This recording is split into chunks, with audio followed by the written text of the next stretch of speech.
I welcome all of you with my love and respects. Let me answer your questions. Whatever till now has happened, you have any question, any experience to share, anything you want to clarify with me, you are welcome. Swamiji, two things. The significance of yesterday puja, was it done in the water? Is it because of transmit of the energy is quicker? Yes. Water is always a powerful medium to transmit the energy. That's why all our initiations in Hindu tradition is done in the water. Okay, thank Whether you. sannyas or brahmacharya or Gayatri initiation, everything is done in the water. Even the marriage vows, you are expected to stand in the at least 1 feet water and take the vows on that. Thank you. And I have one more thing. Through all these days when the process is done, I start feeling like not comfortable in my own body. It's like I'm not fitting in that body. I don't know really what to do with it. I'm not doing much with that. But sometimes out of the blue, I'm having like a thoughts, which one are aggressive or abusive or judgmental. It's like from nowhere. See, when the patterns melt down from inside and come out, this is usual. This is usual. Allow it to get cleaned. Thank you. The temple is a Hindu tradition. The tree is the ritual. And the external invasions happened, attacks happened on the temple. Many temples have been bombed.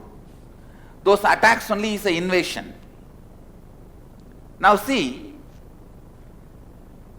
in the normal course of time, when there is no invasion, this tree itself sometimes weakens the temple. But when there is an invasion, this tree only keeps the temple holding alive together.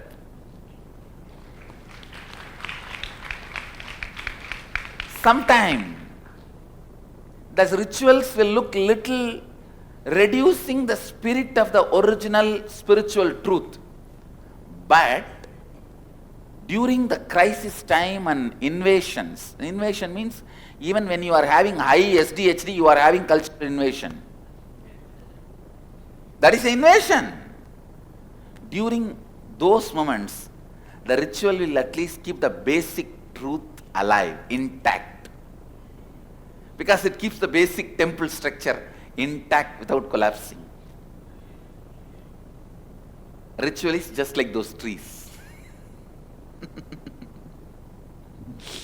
And when the right person comes, he knows which tree should be removed, which need to be kept, and which supports, which is which damages, and he does it. Swamiji, I want to share an experience with the whole group. I've been living for 30 years in Bolivia, the most poor country of South America. I mentioned this because of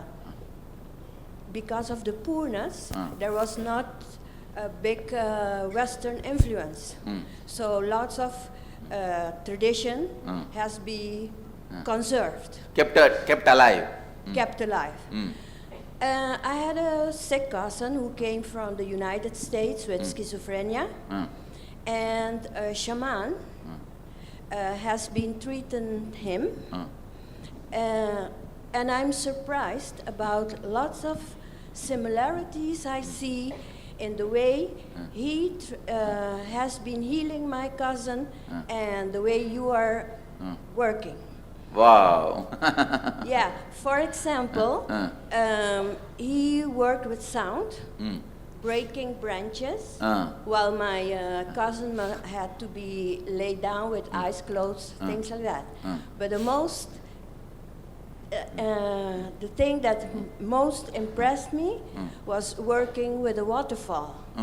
He took us all to the waterfall, so a group of friends of my cousin, and the same rituals as you have been doing.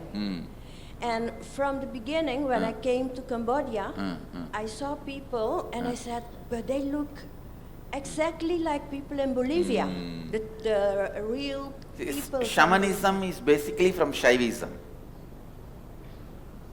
The whole shaman tradition is from Shaivism. And the last thing I want to tell is that this man, it was a very poor Indian, living in a hut on the top of a hill. And he took my cousin completely out of schizophrenia. While he has been living in the United States, has been knocked out with medicine, no cure, and he did it. Swamiji,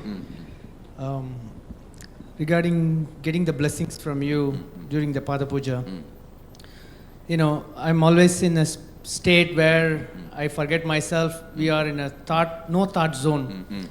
So yesterday I was coming to you to get your blessings. When you ask, if I say, of course I had nothing to ask because you have blessed me with everything I could ask, or I could not even ask. Something was telling me, if I say, if I just stand blank, would that mean that it is out of arrogance that I have not asked you? No. So that's why, you know, sometimes we have to make up something. No, there is no such thing as arrogance. What you feel, just be. That's all. Thank you so much. Blessings. It was a scene yesterday. It was a scene even I was enjoying like anything. And I was just enjoying. Please be very clear. Now I am revealing an important secret. When I ask you what do you want, and you felt blank, nothing to ask, be very clear. Actually your being does not need anything. Whatever you think as your need is too superficial. That is why when you came face to face, which is you, me, you forgot that. Understand? When I am asking you, looking into your eyes, what do you want? Ask anything, I'll give you. It is not a normal man can utter this word towards another one person, and even if he utters, even your ears will not believe it. Forget about your being. Even your ears will laugh at him. Understand? But here your being feels, wow.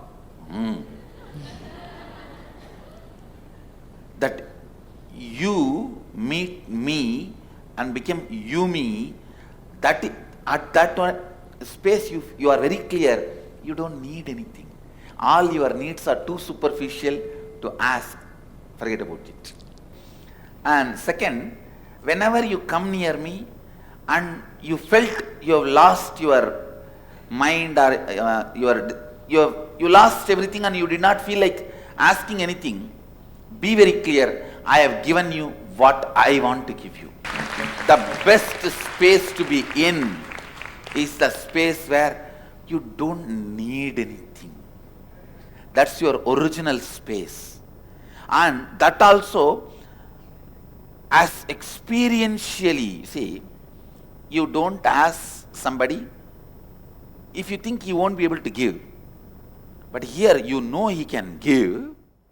When you don't have anything to ask from God, you are God. When you don't have anything to ask from king, you are king. Only another one king will have nothing to ask from a king. Only another one God will have nothing to ask from God. Understand? See, if you are even 1 inch less than a king, you meet a king and he asks, what do you want? You will have something to ask from him. Hey, your property and my property, 1% less, you give that 0.5% to me, let us make it equal. Only another one king will have nothing to ask from a king. Only another one God will have nothing to ask from a God. Understand? See, if you are not asking from me, because you believe, oh, he won't give, or he will not be able to give, that is different. You are very clear, he will give because he is committing. And he is capable of giving. If he blesses, it will happen in my life. So with that, you don't feel like asking, be very clear. For those few moments, you really have that God attack. That's the biggest gift. Even if few moments, see, even if you are few panic attack you get, finally you collapse down. Same way, even a few God attack is enough, you will fall into samadhi. Even those few moments, I have nothing to ask, is enough, you will fall into samadhi. How many number of times you said, I have nothing to ask you, later on that many boons you can ask and it will be answered immediately, it will be attended immediately. Because each time when you come and say, I have nothing to ask Swamiji, and move, you have taken a blank check from me. You can fill it whenever you want. And it is the state to be in. Let you raise to that superconscious space. Let you raise to that God space, to that space of Atman, to that space of consciousness. And naturally you will be in such ecstasy.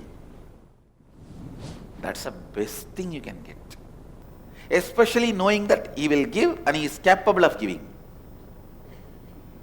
Sometimes you will have the doubt on my capacity. Sometimes you will have the doubt on my compassion. Will He give? I know He is capable, but who knows? He may not give and He may shout at me. And sometimes, no, I don't think He is even capable. So when you don't have both doubt or denial, I think not asking, especially feeling not asking. See, if you remember and don't ask, that should not be the thing. If you remember, you should ask it. Ask. When you come near, if you still remember what you wanted to ask, you should ask. That overwhelming will be such, you will forget. Only then you don't need to ask. And you have taken a blank check. Understand? Then you have taken a blank check. If you remember, don't try to suppress asking. Yes, Mike. Swamiji, I want to thank you for yesterday. I felt just such happiness. And also today during satsang, I felt so good. But then I felt like I have this, I dropped down.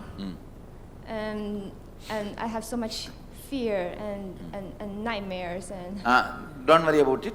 It is the, actually, the last nightmares of your life comes during the spiritual awakening.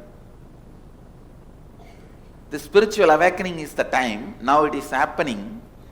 The last nightmares of your life will come. So don't worry. You are on the last nightmares. Now, the nightmares will have nightmares. Go ahead.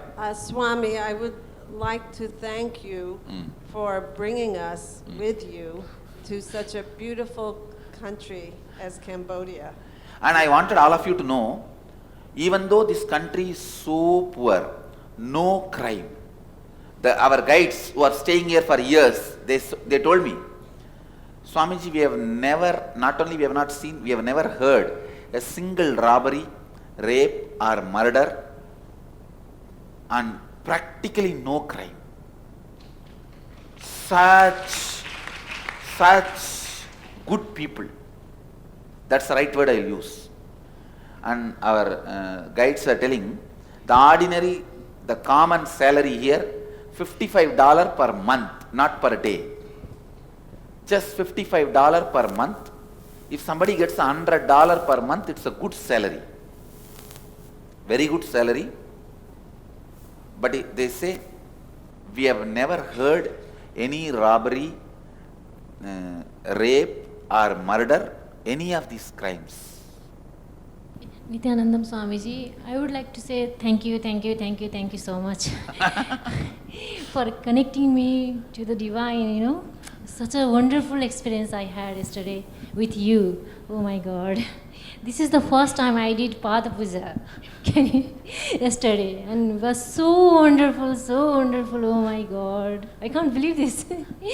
Oh my, still feeling so bliss and joy, tremendous. That's the word I was looking for in my life. Blessings. Thank you. That is one of the very powerful process to connect with the Master. That is why, see, so much of criticism these atheists and rationalists do towards me. I have been attacked so much for letting people do Pada Puja to me. But I said, it is all worthy. I am ready to bear. I will not deny the people's experience of Pada Puja. I know what it means. I was a disciple, so now I know what it means for a disciple doing Pada Puja to Guru. And if I stop, then this whole tradition, who is going to carry on? Nithyananda Swamiji. Swamiji, I just want to tell that it's such a joy to just be in this Shivham experience. I feel so blessed that I took this form when you have come and blessed us in this world so that I can complete. And last 10 years, there have been a lot of ups and downs, peaks and valleys. But the day I registered for IA on 7th and then made all the things, I got connected so deeply, so profoundly that the Shivham experience started from 7th of November. And yesterday, I felt that, that I don't have to worry about the games that the minds are going to play. Yes, it is going to be a good slave, but I know I am in charge of my palace right now. Nithyananda Swami. Yes. Swami, yesterday it was a very good experience. Yesterday, while you enter into the water, we are standing above the rock. That time, the water flowing will be too large, Swami. Before you enter, the water flow will be somewhat less. After you entered and you take bath into the water, we are standing in the rock, we literally jumping into the rock, and water flowing will be too large, Swamiji. And while we are doing that Rudrabhiseka, in that water also, our likewise here how the levitation will be happen, in the water also our body is jumping, and it will be a very good experience. Water is a powerful medium to transmit energy. I don't know how many of you observed, the moment I entered into the river, the flow started visibly. Then after I came out, it just again became quiet. Ganga, celebrating.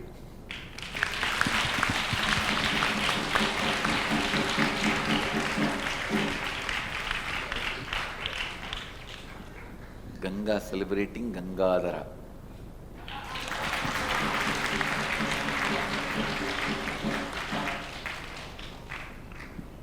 Hi Swamiji.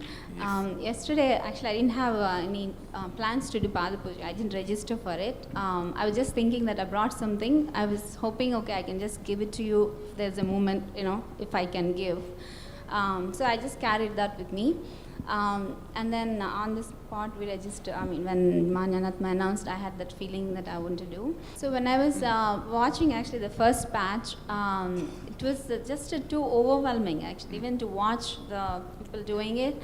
It's first time I think I felt that looseness in me, the being getting separated from the body. Actually, there's that looseness I felt in that time. And then when our time came, the thing I was thinking is, at the end he would going to ask what do you want, and I was thinking what to ask. Well, nothing is coming, and at the end I have to say something, words. I don't know what even to say actually, but I think I just said something. I'm overflowing something, Swamiji. That's all I think I said, but nothing. It was the space I was in, it was put in yesterday was, I was never like that before, I think. Blessings.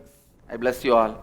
Let you all radiate with integrity, authenticity, responsibility, enriching and causing eternal bliss. Nithyananda. Thank you. Be blissful.